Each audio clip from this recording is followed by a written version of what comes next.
दोस्तों नमस्कार। 4 PM गुजरात पर आप सभी का बहुत बहुत स्वागत है। मैं हूं आपका दोस्त मयूर जानी। दोस्तों आपको अब देख देख के लग रहा होगा कि भाई ये कुछ पीछे का जो है माहौल पूरा अलग है, जो बैकग्राउंड है वो बहुत अलग दिख रहा है। और ये क्या है तो मैं बता दें कि सही है, क्योंकि हम अहमदाबाद से बाहर निकले हुए हैं और बहुत समय से इच्छा थी कि कुछ फिर से एक बार जो है फील्ड में निकला जाए। आपको रोज वीडियो के माध्यम से खबर तो हम बिल्कुल पहुंचाएंगे, लेकिन थोड़ा बाहर निकला जाए और लोगों से थोड़ा मिला जाए, जो कि हम कर नहीं पा रहे थे। कुछ हमारे निजी कुटुंब, हमारे परिवार में कुछ मेडिकल इश्यूज थे, तो उसके तहत हम निकल नहीं पा रहे थे। लेकिन अब थोड़ा काफी ठीक है, तो हमने सोचा निकलते हैं। तो हम अभी अहमदाबाद से तकरीबन 230-40 किलोमीटर दूर आए हैं, अमरेली में। और अमरेली से फिर हम घूमेंगे, यहाँ से जूनागढ़ भी जाएंगे, भावनगर भी जा सकते हैं, शायद पोरबंदर चले जाएं। तो निकले हैं तो जाएंगे बहुत सारी जगह पे और ग्रामीण इलाकों में जाएंगे। कोशिश करेंगे कि वहां से भी आपको अगर फील्ड से रिपोर्ट, अभी ये तो बैठ के बात कर रहा हूँ आपसे मैं, ये सरकारी गेस्ट हाउस है, वहां पे रुके हुए हैं। लेकिन फील्ड में भी जाके कुछ अगर बात की जाए, क्योंकि अभी वो बड़ा इश्यू चल रहा है। आप सब जानते हैं, हमने कल आपको खबर दिखाई थी कि टैट और टाट पास किए हुए हमारे जो युवा हैं गुजरात के, उनके साथ जो बर्बरता पूर्वक व्यवहार किया जा रहा है, उनको जो घसीटा जा रहा है, डिटेन किया जा रहा है। खबर ये थी कि कल तकरीबन 1300 बच्चे जो युवा जो हैं, युवक युवतियां, उनको डिटेन किया गया था, देर रात तक पकड़ के रखा गया था। उनके साथ और क्या क्या बर्बरता हुई है उसके बारे में मैं अलग से एक वीडियो बताऊंगा। आज इस वीडियो में मैं आपको जो बताने जा रहा हूं वो अगेन जो है वो ऐसा मुद्दा जिसको मैं लगातार उजागर करने की कोशिश करता हूं। मैं आपके समक्ष उसमें जो मुझे समझ में आ रहा है कि जो धांधलियां हुई है, या तो जो सवाल या निशान खड़े हुए हैं, वो मैं आप तक पहुंचाने की कोशिश करता हूं। वो है हमारा हो चुका लोकसभा 2024 का चुनाव। इस चुनाव में कहीं भी किसी भी तरह से हमको ये नहीं लगता कि वो निष्पक्ष हुआ है, वो फेयर एंड ट्रांसपेरेंट हुआ हो, ऐसा हमको नहीं लगता। हमने बार बार शुरुआत से जो है ये आवाज उठाई कि भाई ये कैसे हो सकता है कि जब एक बार ईवीएम आपका लॉक हो जाए, सील हो जाए, उसके बाद उसमें वोटों की प्रतिशत की बढ़ोतरी कैसे हो सकती है। हमने आपको ये भी कहा था कि ये उस तरह की बात हो सकती है कि जैसे आपने गुल्लक लिया, उस गुल्लक में आपने जो है समझ लीजिए कि कुल मिला के 1000 रुपए जो है जमा कर दिए। आपको भी पता है कि इसमें मैंने 1000 रुपए डाले हुए हैं, उसको आपने सील कर दिया। अब जब आप उस गुल्लक को तोड़ेंगे या तो खोलेंगे, तो उस गुल्लक में से 1000 रुपए ही निकलने वाले हैं। ना वो 999 हो सकते हैं, ना वो 1001 हो सकता है। तो फिर ये एक तरह का गुल्लक समझ के चलें। अगर आप ईवीएम है, उसमें जब वो रात को 11 बजे तक जो है वो पूरी गिनती, मतलब वो पूरा सील हो गया, उसकी रिपोर्ट सुबह कम से कम दूसरे दिन सुबह आरओ ने चुनाव आयोग को भेज भी दी। वो 11-11 दिन के बाद, 8-8 दिन के बाद, 5-5 दिन के बाद जब वो सील हो चुका है, तो उसमें फिर वोट के परसेंटेज कैसे बढ़ सकते हैं, ये समझ में नहीं आता है। इस बारे में जब बहुत सारी टिप्पणियां और टीका हुई, तो राजीव कुमार, जो कि बेतुकी शेरो शायरी करने के बहुत ही शौकीन हैं और बड़ी महारत भी उनको हासिल है, उन्होंने ये कह दिया कि इसका जवाब समय आने पर दिया जाएगा कि वोट परसेंटेज कैसे बढ़ते हैं। हालांकि वो समय उनके मुताबिक अब तक आया नहीं है, इसलिए वो इस बारे में कुछ कह नहीं रहे हैं। लेकिन हम आपके पास एक ऐसा आंकड़ा लेके आए हैं जो कि आपको चौंका देगा, जिस आंकड़े को लेकर हम खुद जो है जब हमने देखा तो हम चौंक गए। और आपको बता दें, हम पूरी क्रेडिट जिन्होंने मेहनत की उनको देना चाहेंगे। ये मेरा खुद का मैंने निकाला हुआ आंकड़ा नहीं है, मतलब मेरी उसमें मेहनत बिल्कुल ना के बराबर है।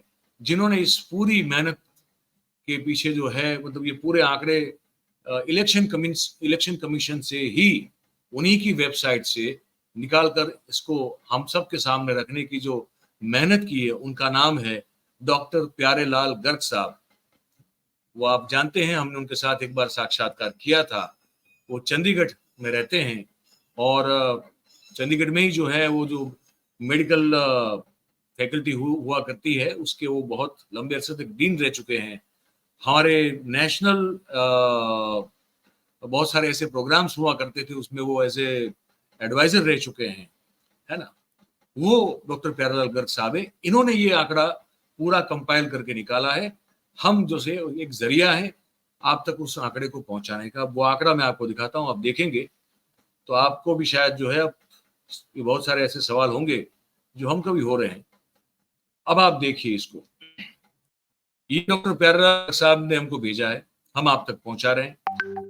लिखा है कि hike of votes by 5 crore 13 lakh 20,173, मतलब कि 5 करोड़ 13 लाख 22,173 वोट्स जो हैं वो बढ़े हैं, वो बढ़ाए गए हैं चुनाव आयोग के द्वारा after the first data divulged in each phases. मतलब कि हर एक फेज में, हर एक चरण में जब पहली बार डेटा दिया गया उसके बाद बढ़ाए गए जो वोट हैं उनकी संख्या 5 करोड़ 13 लाख 22,173 होती है। आगे इसमें लिखते हैं गर्ग साहब कि ECI has been consistently refusing to divulge votes polled in each constituency and has been increasing vote percentage after 4 to 11 days। मतलब कि चुनाव आयोग कंसिस्टेंटली, पूर्ण रूप से नियमितता बरतते हुए इस बात से इनकार कर रही है कि भाई वोट जो हैं वो जो जो डाले गए हैं, जो वोट मतदान हो चुका हर एक कंस्टिट्यूंसी में, उसके बाद जो है वो इंक्रीज नहीं होता, हो रहा है। ये हकीकत है, हमारे सामने आंकड़े हैं। और गर्ग साहब लिखते हैं कि ये वोटिंग होने के 4 से 11 दिन के बीच में ये आंकड़े बढ़े हुए हैं।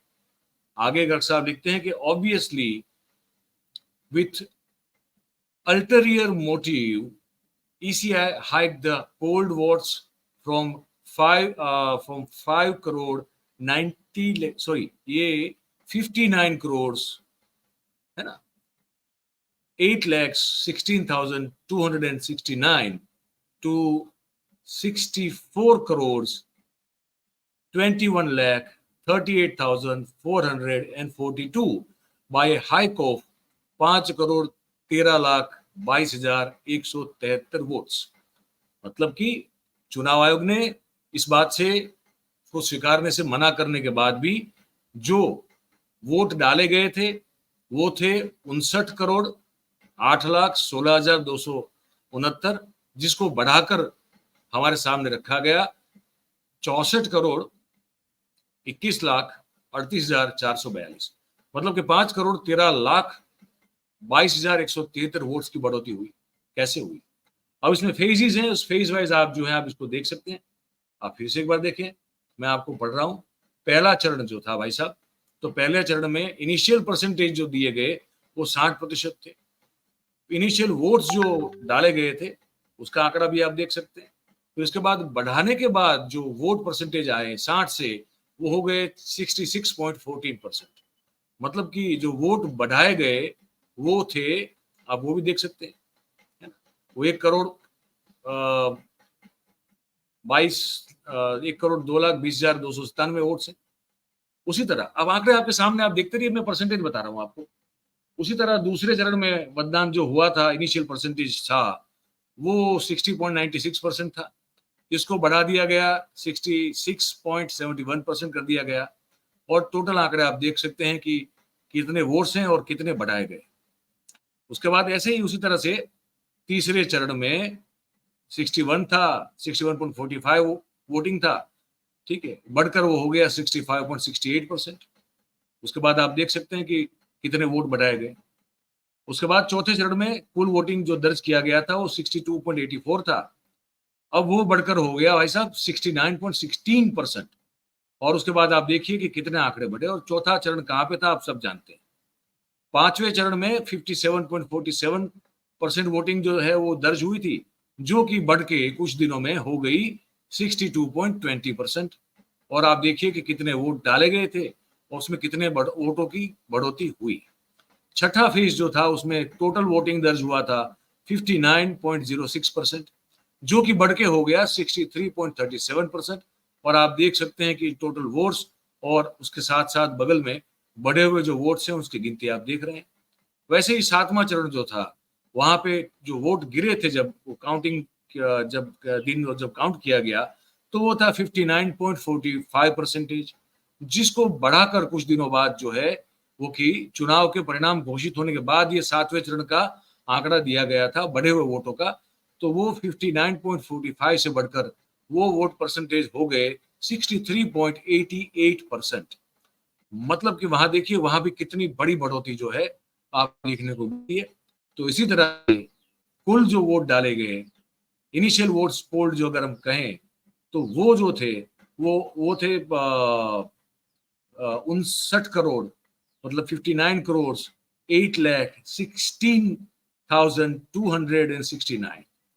जबकि उसको जब परसेंटेज बढ़ा दिए गए, तो वो ही वोट बढ़कर हो गए 64 करोड़ 21,38,442। जिसका मतलब जो डिफरेंस है, जो वोट बढ़े, वो कितने बढ़े, तो 5,13,22,173 वोट बढ़े। अब आप बताइए मुझे कि इसमें हम क्या समझे, इसका जिम्मेदार कौन, इससे क्या हुआ, किसको फायदा हुआ, किसको नुकसान हुआ। और ये सवाल तो मूलतः ये कि पड़े पड़े ईवीएम में बंद ये वोट कैसे बढ़े? ये क्या कोई बैंक का फिक्स डिपॉजिट है? ये आपका क्या कोई म्यूचुअल फंड है जहां पे आप पैसे इन्वेस्ट करते हो तो पैसे बढ़ते हैं, अगर वो ठीक तरह से इन्वेस्ट होते हैं तो। भाई फिक्स डिपॉजिट में तो बढ़ते ही हैं, म्यूचुअल फंड में तो बढ़ते भी हैं, घटते भी हैं, लेकिन इस एफडी हो तो बढ़ जाते हैं पैसे, वो तो कम नहीं होते। तो ये क्या ईवीएम है या फिक्स डिपॉजिट का कोई स्कीम है कि वोट आपके जो है पड़े पड़े बढ़ रहे हैं? अगर इसका कोई खुलासा है इलेक्शन कमीशन के पास, चुनाव आयोग के पास, तो देना चाहिए। राजीव कुमार ने कहा कि सही वक्त आएगा, बताएंगे। तो सही वक्त कब है? वो सही वक्त का इंतजार इस देश की जनता कर रही, पता नहीं वो सही वक्त कब है। अब इसमें कोई जुडिशियल मतलब कोर्ट सुओ मोटो लेगी नहीं लेगी, हमको नहीं पता। हमको इतना पता है कि कुछ लोग हैं, एमजी देव साहब और उनके साथ बहुत सारे लोग जुड़े हुए हैं, वो सब लोग जो हैं इसको चैलेंज करने के लिए कोशिश कर रहे हैं इस परिणाम को। हमारी उनसे शुभकामनाएं भी, हमने ये जो फिगर है इनको उनको ये सब फॉरवर्ड भी किए हैं ताकि उनको कुछ काम आ जाए, और बाकी देश की जनता तक ये बात हमको पहुंचानी थी, हमने पहुंचा। अब आपकी मर्जी है, आप इस बारे में क्या सोचते हैं, आपकी क्या राय बनती है, वो आपको लिख के उसे बताएं, कमेंट करके बताएं। और बात अगर आपको हमारी सही और सच्ची लगती हो, पसंद आती हो, तो फिर आप इस वीडियो को लाइक करें, इस वीडियो की लिंक को आप हो सके उतना शेयर करें, और हमारा जो चैनल है 4PM गुजरात, आप उसे सब्सक्राइब करें और अपने आसपास के लोगों से करवाएं, ताकि सच जो है वो हो सके उतना फैल सके। बहुत बहुत धन्यवाद करेंगे आप सभी का इस कार्यक्रम में हमारे साथ जुड़ने के लिए। Thank you very much. नमस्कार।